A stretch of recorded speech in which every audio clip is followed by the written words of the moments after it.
Graça e paz, irmãos. Estamos no mês da família e hoje nós vamos falar de um assunto muito importante para que as nossas famílias continuem sendo edificadas sobre a rocha. E o tema é: a família edificada sobre a rocha é uma família que luta para manter a comunhão com Deus. Nós vamos usar a história de Jó para compreender a importância que tem a comunhão com o Senhor.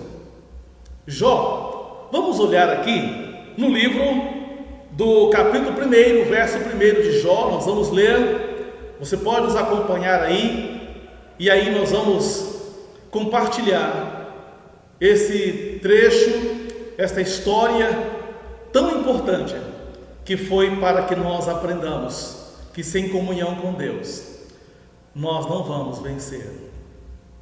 Havia um homem na terra de Uz, cujo nome era Jó, homem íntegro e reto, temente a Deus e que se desviava do mal. Muito bem, ao verificar esse versículo aqui, nós podemos perceber que a palavra do Senhor introduz o livro de Jó falando dele. É claro que nos demais versículos ele também vai falar de Jó a respeito da sua situação econômica, da sua prosperidade. Ela vai falar a respeito do sucesso que ele estava tendo no ambiente em que ele vivia naquela época. Mas antes de falar a respeito das condições de Jó, da sua condição financeira, social, dos seus servos que ele tinha, dos animais que ele possuía milhares, antes de falar do que Jó tinha, a Bíblia se propôs a falar primeiro sobre o ser de Jó. Antes de falar a respeito do que ele tinha em termos materiais, a Bíblia fala de Jó a respeito da sua espiritualidade. Porque para Deus, meus irmãos, é mais importante que você se preocupe com a sua vida espiritual do que com a vida material.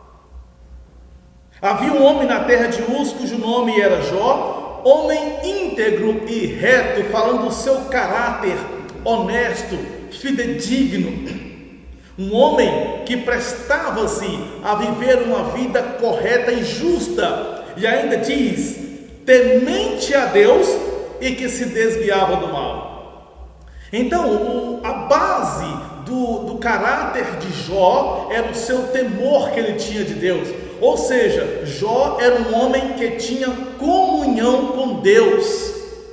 Antes de ele se preocupar com as suas coisas materiais, dá-nos a entender que Jó tinha um relacionamento diário, de comunhão, de intimidade com o Senhor. E meus amados irmãos, é extremamente normal que nós tenhamos bens materiais. Você pode ter muitos bens, isso não é pecado, não é nenhum problema alguém ter prosperidade financeira. Isso é normal para aqueles que trabalham, se empenham, se aplicam, estudar ou trabalhar. Porém, o que a Bíblia quer nos mostrar que muito mais importante do que possuir coisas materiais é ter comunhão com Deus, porque Deus é a fonte de bênção, Deus é a fonte da nossa segurança. Jesus diz lá em Mateus 6, buscai pois em primeiro lugar o seu reino e a sua justiça, e todas estas coisas vos serão acrescentadas. Abrindo parêntese, ele não está dizendo que você vai ser rico, que você vai ser uma pessoa próspera financeiramente, mas que ele vai suprir todas as suas necessidades, porque nós temos uma comunhão, nós temos uma segurança, uma garantia do nosso relacionamento com Deus. É isso que nossas famílias precisam investir todos os dias, comunhão com Deus, para que o nosso ser possa ter acesso a toda a vontade de Deus, e Ele nos aprovando suprirá todas as nossas necessidades. Nós podemos observar três coisas importantes aqui na vida de Jó, no início desse livro, no capítulo 1, a respeito dos fatores que determinam a comunhão verdadeira e sincera com Deus. Eu quero convidar você para que a sua família invista nisso.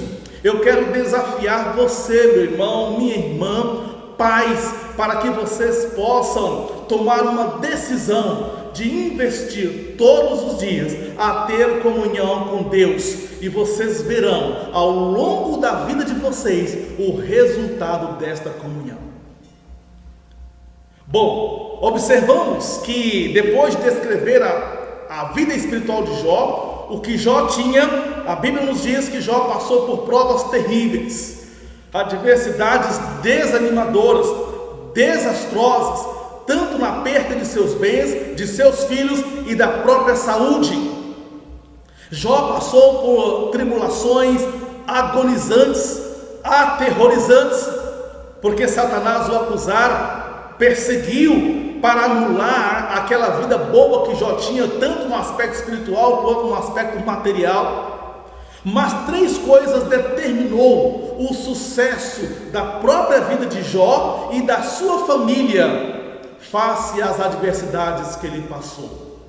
Todos nós podemos passar por grandes tribulações, grandes lutas sofredoras, mas o que vai determinar o nosso sucesso para manter a nossa casa de pé, a perspectiva da nossa vida de pé sobre a rocha, é justamente uma vida de comunhão com Deus, na presença de Deus.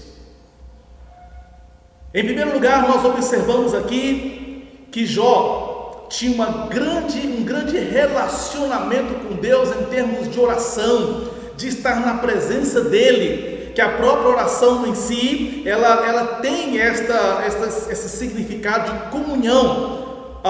Uma comunhão é medida muitas vezes pela vida de oração que você tem, de derramar diante de Deus, de se apresentar diante do Senhor.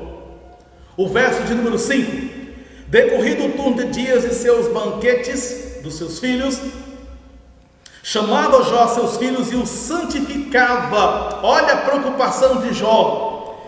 Levantava-se de madrugada e oferecia holocausto segundo o número de todos eles, pois dizia: talvez tenham pecado os meus filhos e blasfemado contra Deus em seu coração. Assim o fazia Jó continuamente. Então Jó tinha um relacionamento de conversar, de se apresentar diante de Deus. Para aquela época, ele oferecia os holocaustos, sacrifício, para expiar porventura algum pecado de seus filhos que tenham vindo a cometer. E Jó sabia que os seus filhos em pecado, sua família seria certamente um desastre. Então Jó, a Bíblia não ressalta que ele se preocupava em dar manutenção nas suas coisas materiais, nos seus bens. Não, a preocupação essencial de Jó era se apresentar diante de Deus, para falar com Deus, para conversar com Ele, para confessar porventura o seu pecado. E isso se faz por meio da oração, um caminho de diálogo, de conversa, de falar com Deus. Quantas vezes você tem se apresentado diante de Deus para conversar, para falar com Ele, para expor as suas fraquezas, para expor as suas lutas, para expor as suas tentações, para que você possa ter um direcionamento de santificação na presença do Senhor? A oração é um meio importantíssimo para que Deus possa agir em nós e através de nós, para fazer a sua vontade. Jesus Cristo sempre levantava de madrugada para orar. Durante toda a Bíblia nós temos exemplos, inúmeros exemplos de homens que oraram e tiveram grandes vitórias. Nossas famílias terão vitória a partir do momento que nós aprendemos a disciplinar a nossa vida para orar, para clamar, para nos derramar diante de Deus, confessar os nossos pecados e assim santificar a nossa vida. Então a primeira coisa que uma família precisa lutar para edificar sobre a rocha é ela ter uma vida de oração. Não é aquele ritualismo repetitivo, como se fosse uma coisa mecanizada, mas uma coisa sincera do coração, o desejo de estar na presença dele. Segunda coisa que uma família precisa de manutenção na sua comunhão com Deus é buscar um estilo de adorador. O verso de número 20, olha só o que a palavra do Senhor nos diz. Então Jó se levantou, rasgou o seu manto, rapou a cabeça e lançou-se em terra e adorou. Então Jó, quando passou por aquela perda tão grande, ele certamente ficou entristecido, abatido, porque nós não queremos que ninguém seja falso, fingindo que não se entristece quando perde algo. Sim, isso é verdadeiro, porque nós somos humanos, nós queremos ter as nossas coisas. Jó, ao perder, diz a Bíblia que ele rasgou o seu manto, ele raspou a sua cabeça, lançou-se em terra, ou seja, ele se prostrou como se estivesse deitado, derramando, desabou-se emocionalmente, mas uma palavrinha fez o diferencial, diz a Bíblia, e adorou.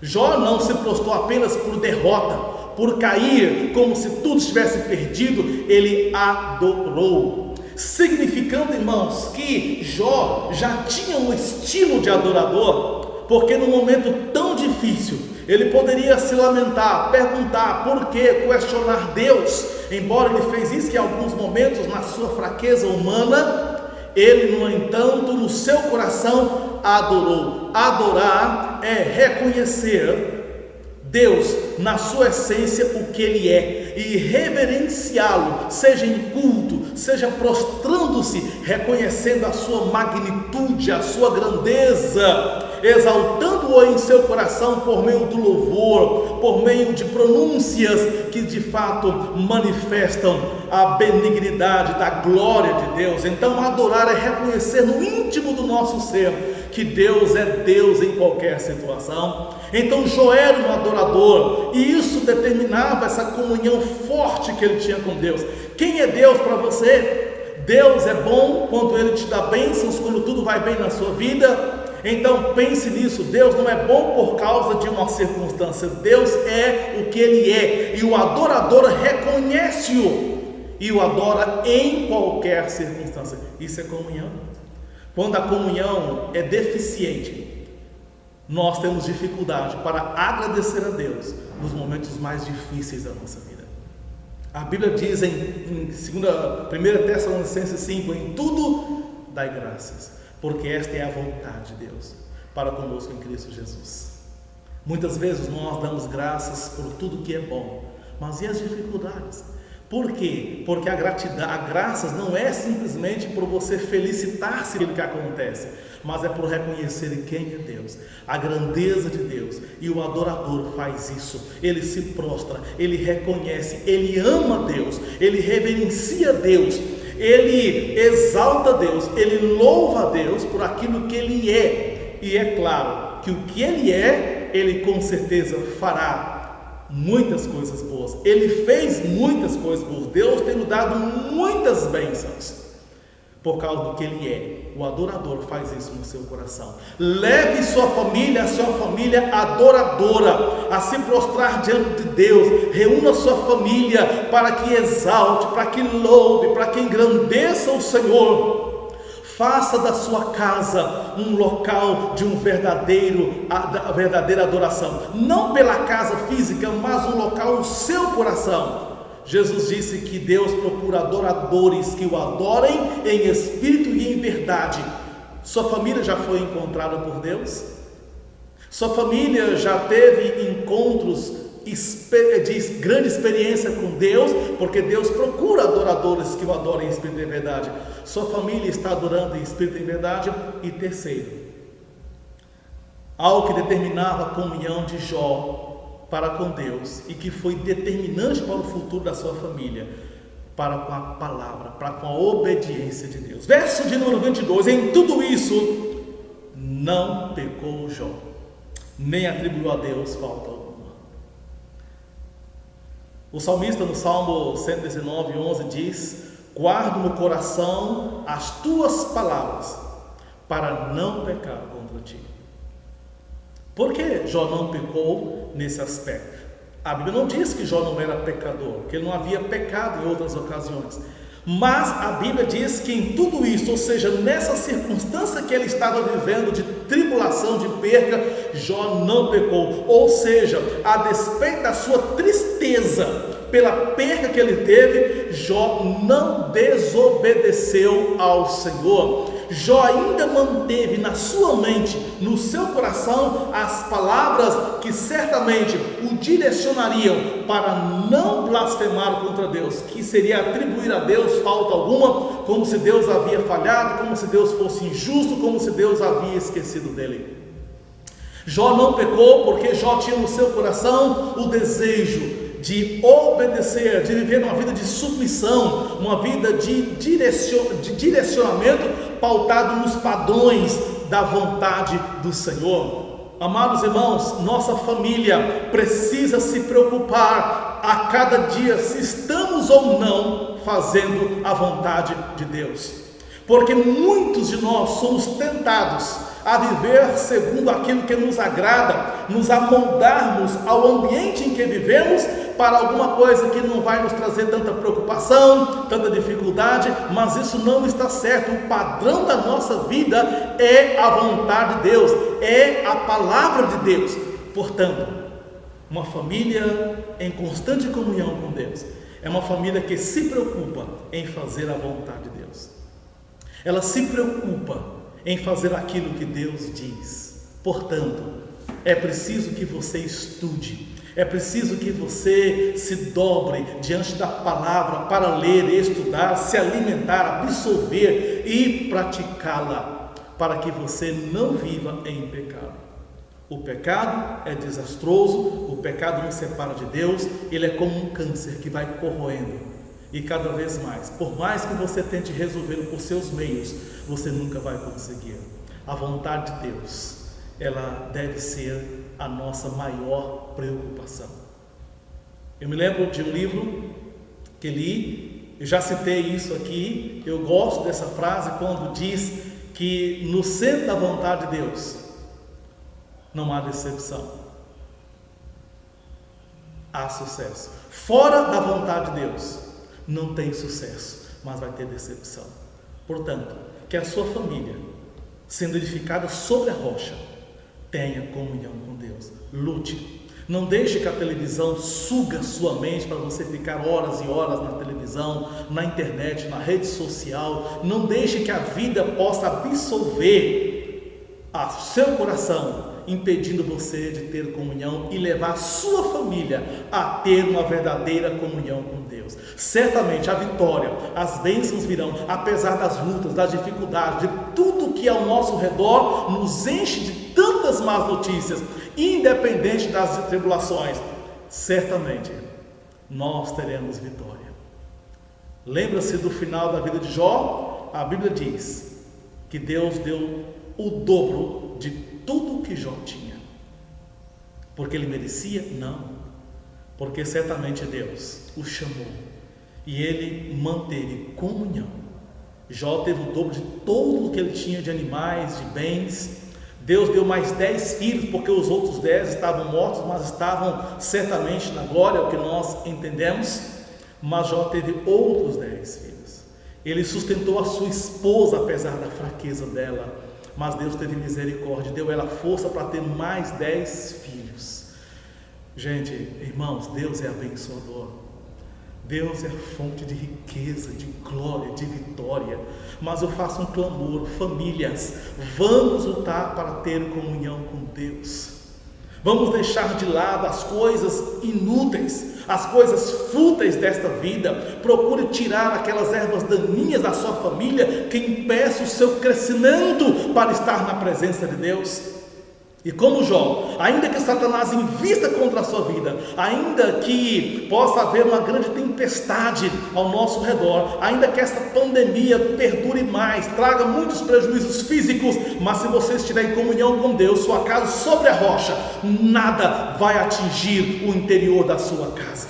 Nada, porque você será sustentado pela rocha que é Jesus Cristo. Que o Senhor nos abençoe e que você alegremente tenha prazer em ter comunhão com Deus. E certamente você gozará das mais ricas experiências, das bênçãos da presença de Deus no meio da sua família, para a sua glória.